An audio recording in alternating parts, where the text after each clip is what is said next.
Good morning, student. Myself, Dr. Nidhi Gupta, Department of Chemistry, Kanuria College. Welcome to all. आज ये जो मैंने video lecture बनाया है वो बीएससी पार्ट 3 के स्टूडेंट्स के लिए है और इसमें मैं आपको आपके प्रैक्टिकल से रिलेटेड प्रैक्टिकल सिलेबस जो है डिस्कस करने जा रही हूं। हम इतने दिनों से थ्योरी कर रहे थे तो थ्योरी से थोड़ा सा अलग हटके ये वाला लेक्चर मैंने प्रैक्टिकल पर बेस्ड है। ये मेरा लेक्चर देखिए, यदि ये पैंडेमिक नहीं होता, कोविड की वजह से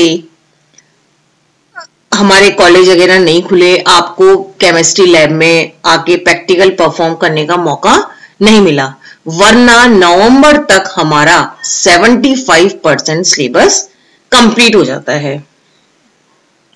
तो मैं थोड़ा सा आज आपको मैं बस प्रैक्टिकल एग्जाम कैसे होता है और मार्क्स डिस्ट्रीब्यूशन वगैरह थोड़ा सा मैं डिस्कस कर रही हूं।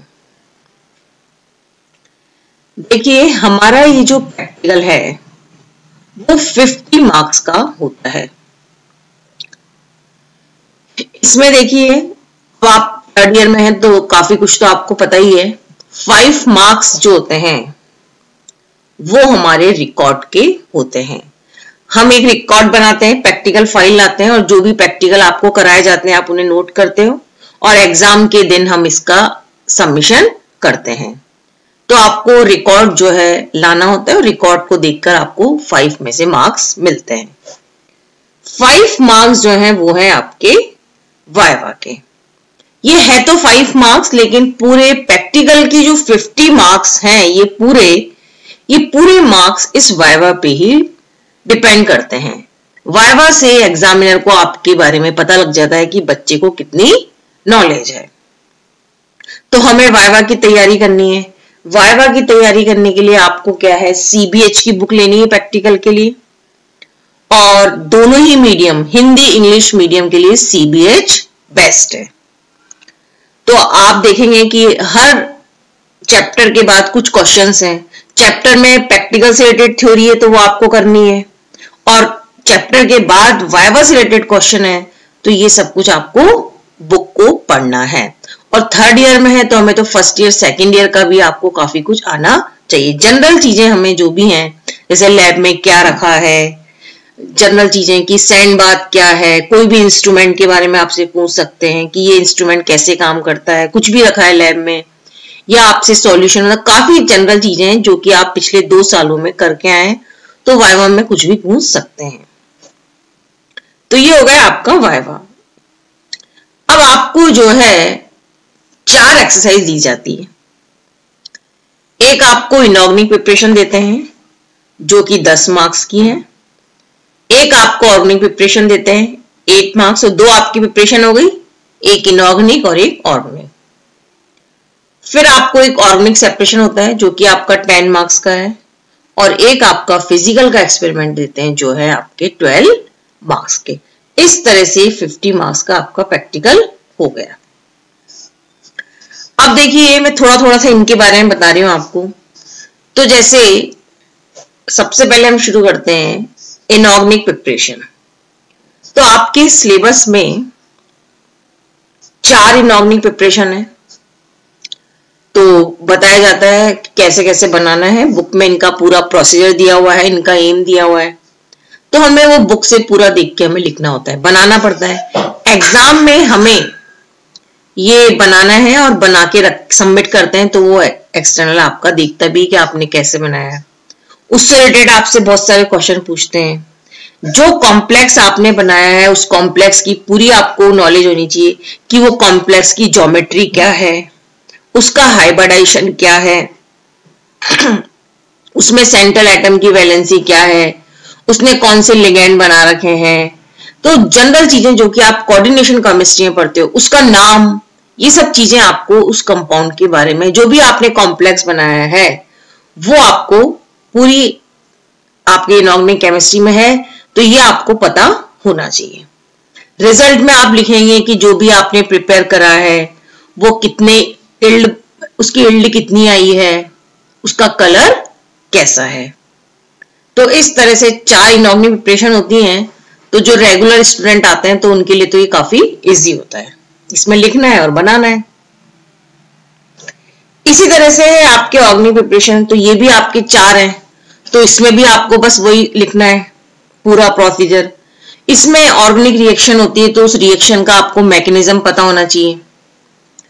इसके अलावा आपको ये पता होना चाहिए कि कौन सी उसमें रिएक्शन हो रही है, कौन सा उसमें इंटरमीडिएट पार्टिसिपेट कर रहा है, और जो बना है तो वो जिस रिएक्शन से बना है वो एल्काइलेशन है, ब्रोमिनेशन है, क्या है, और जो प्रोडक्ट हमारे बने हैं ऑर्थो है, पैरा है, तो पैरा ज्यादा क्यों बना हो। तो ऐसे जनरल क्वेश्चन हमें पता होने चाहिए। तो लिख तो सभी देते हैं लेकिन इनसे रिलेटेड हमारा वाइवा अच्छा जाना चाहिए। तो ये हो गए आपके 18 मार्क्स। इसके बाद है ऑर्गेनिक सेपरेशन, ये होता है आपका 10 नंबर का। इसको मैं भी थोड़ा सा डिस्कस करती हूं। फिर है आपके फिजिकल का जो कि आपके 12 मार्क्स का है। तो फिजिकल में आपके 3-4 प्रैक्टिकल हैं।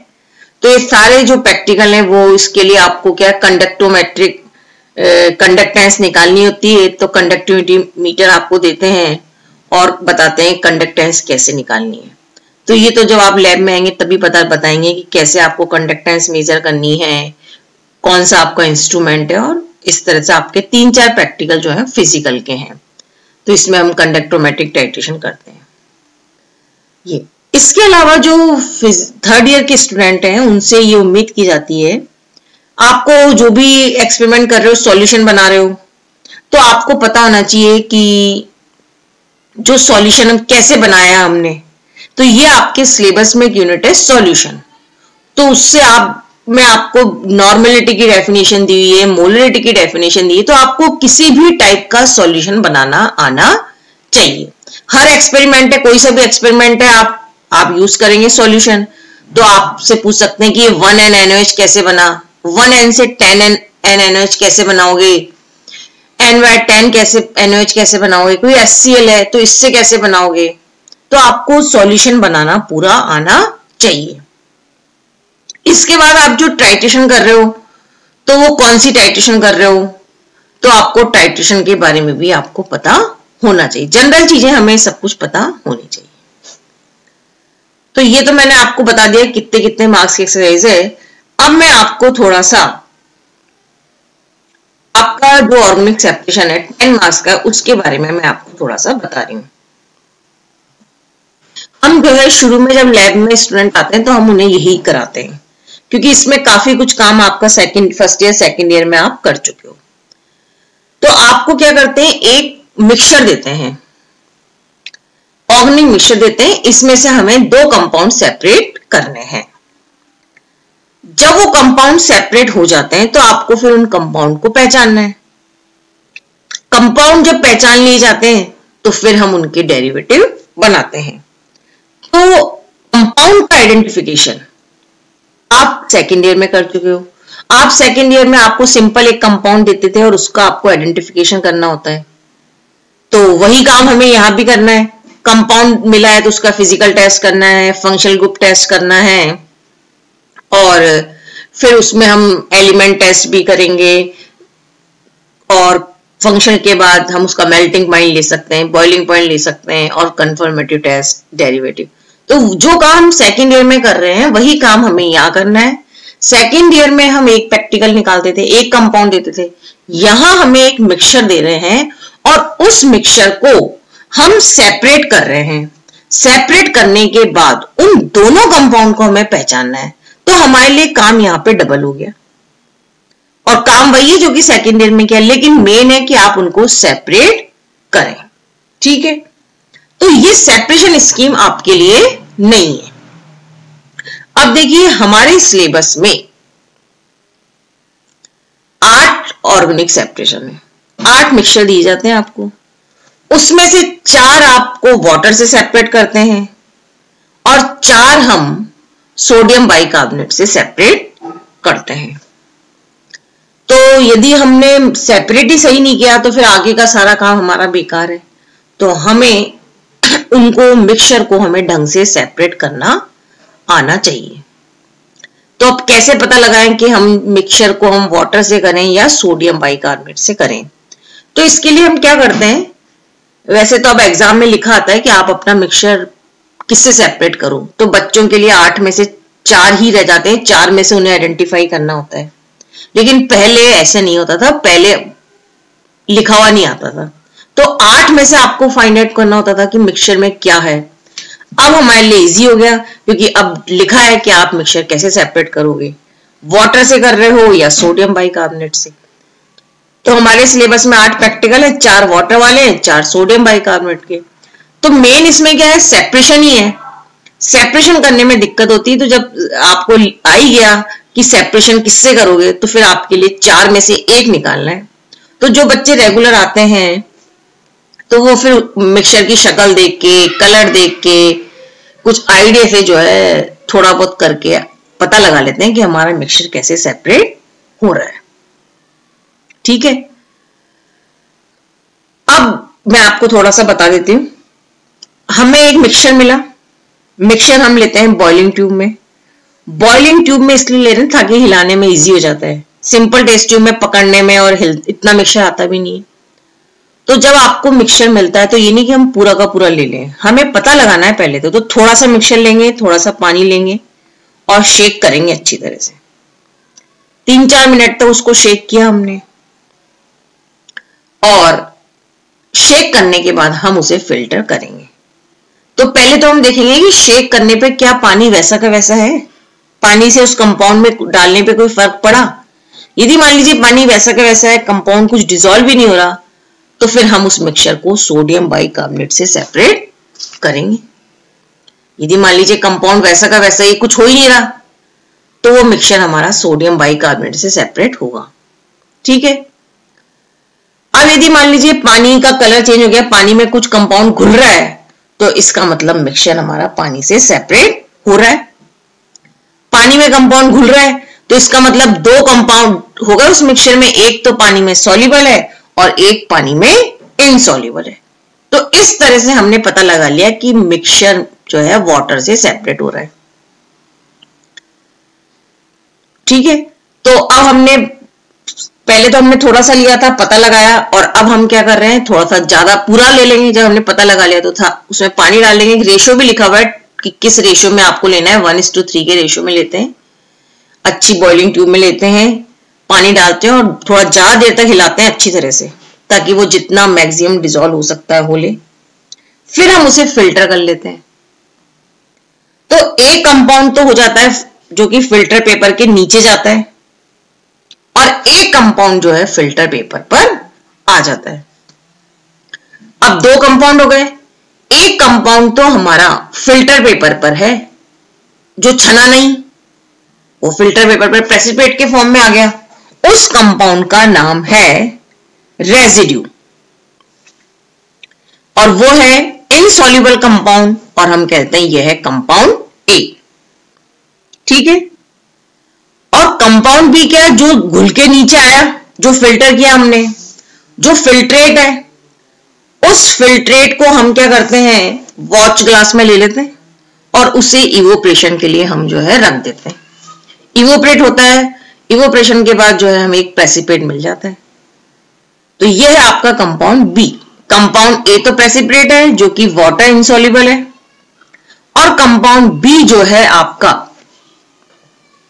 वाटर सॉल्युबल है, जिसको हम वाटर बाथ पे रखते हैं, इवोपरेट कराते हैं और हमें प्रेसिपिटेट मिलता है। यह है हमारा कंपाउंड बी। 2 कंपाउंड हो गए। कंपाउंड बी को मिलने में टाइम लगेगा, तो हम पहले कंपाउंड ए का एनालिसिस करते हैं।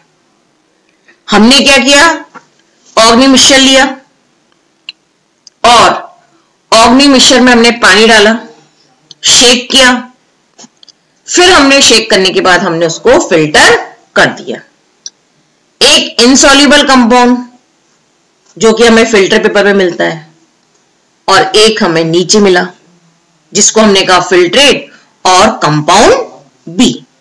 इसको तो हमने वॉच ग्लास पे लेकर वाटर बाथ पे रख दिया, और जो कंपाउंड ए था उसको, जो प्रेसिपिटेट था, उसको हम थोड़ा सा पानी से धो लेते हैं ताकि इम्प्योरिटीज दूर हो जाए।